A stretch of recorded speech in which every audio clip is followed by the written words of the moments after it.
Graça e paz a todos, vamos para mais um conselho de Deus.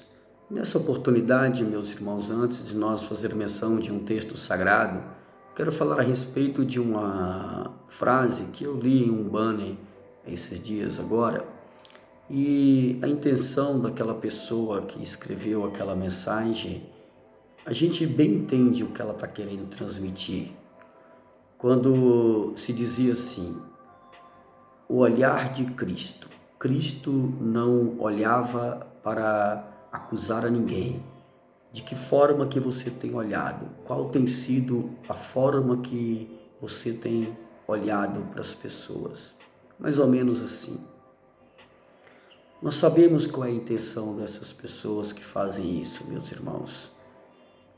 Porém, para algumas pessoas que chegam agora, para algumas pessoas que ainda estão a começar a meditar na palavra de Deus e tem sido doutrinada por essas pessoas, facilmente elas serão enganadas naquilo que eles querem transmitir para essas pessoas.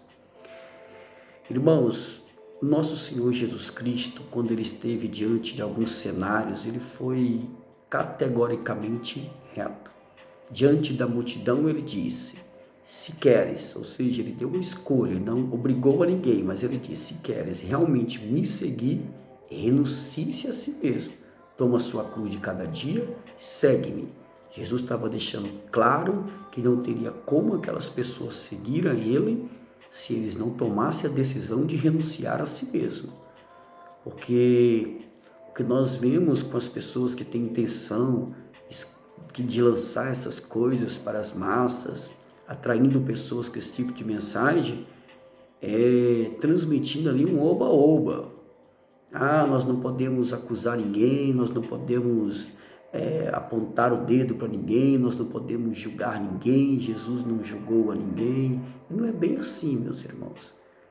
Quando Jesus está diante de uma mulher pecadora, o final daquele texto é, vai e não peques mais. Quando Jesus está diante de um homem ali no tanque de Betesda, Jesus disse, vai e não peques mais para que não te suceda coisa pior. Quando Jesus está diante do jovem rico, Jesus vai dizer, falta-te uma coisa. Irmãos, essa é a mensagem de Cristo. Esse é o olhar de Cristo. Imagina você, Jesus, meus irmãos, naquele sacrifício perfeito lá na cruz do Calvário, ele sofreu como nenhum outro homem sofreu em cima dessa terra, vertendo seu sangue lá, meus irmãos, naquela cruz, um sangue imaculado, um sangue sem pecado, sendo escarnecido e zombado, para agora a pessoa viver uma vida de qualquer forma, para agora a pessoa viver uma vida de oba-oba, onde agora os ministros têm aliviado ali o evangelho, flexionado o evangelho, trazendo o oba-oba para que essas pessoas possam viver uma vida leviana. Não, não é bem assim. Irmãos, quando nós olhamos para a Bíblia Sagrada, para as cartas ali endereçadas às igrejas, às 7 igrejas, quando Jesus ali direciona uma carta à igreja de Tiatira, presta atenção no que vai ser dito. A partir do verso 18, do capítulo 2 de Apocalipse diz, e ao anjo da igreja de Tiatira escreve, isto diz o Filho de Deus, que tem os olhos como chama de fogo e os pés semelhantes a um latão reluzente. Eu conheço as tuas obras e o teu amor, e o teu serviço e a tua fé, e a tua paciência, e que as tuas últimas obras são mais do que as primeiras. Mas tenho contra ti o tolerares que Jezabel, mulher que se diz profetiza, ensine e engane os meus servos para que se prostitui e come dos sacrifícios da idolatria.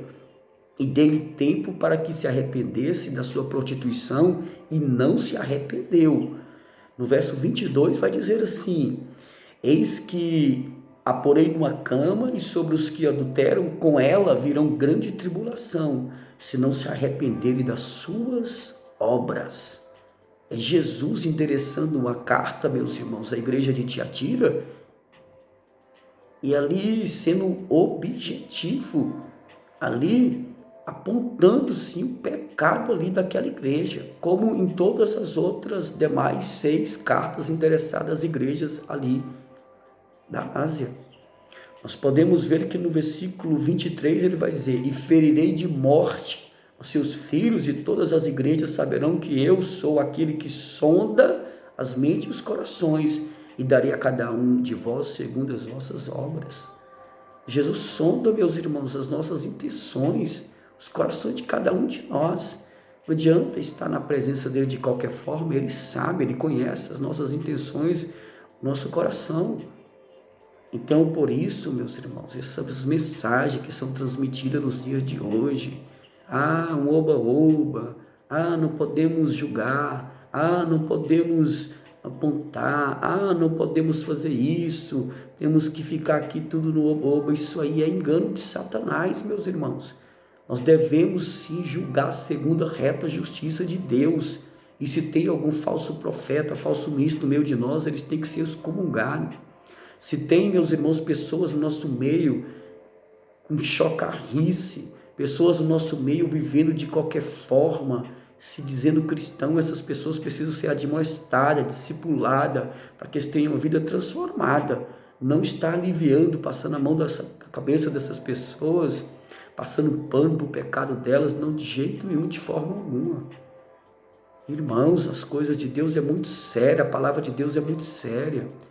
As pessoas pregam muito o amor de Deus, mas eles não pregam o outro lado da moeda. Como está dizendo aqui, com seus olhos de fogo. Ele é amor, mas ele também é fogo consumidor, e com seus olhos de fogo ele contempla os maus e os bons.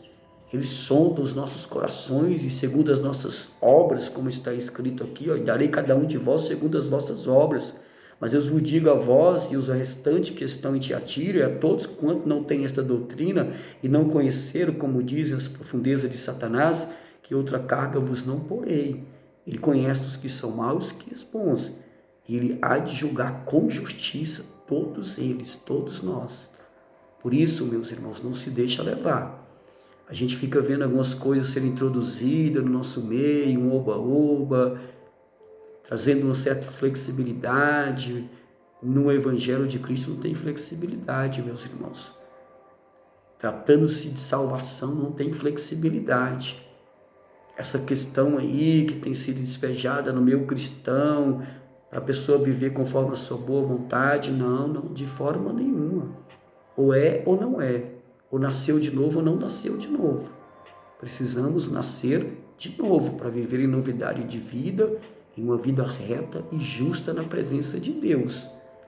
E se tem alguém em nosso meio que ainda precisa ser admoestada, discipulada, para que essa pessoa então venha realmente ser um cristão em nosso meio, essa pessoa deve ser tratada, meus irmãos, da forma como Jesus tratou as pessoas que precisavam ali de mudança, de transformação, de uma palavra dura, de arrependimento.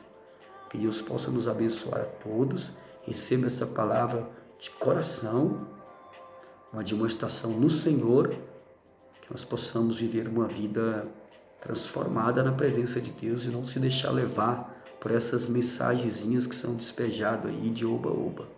Ficam todos na paz do Senhor Jesus.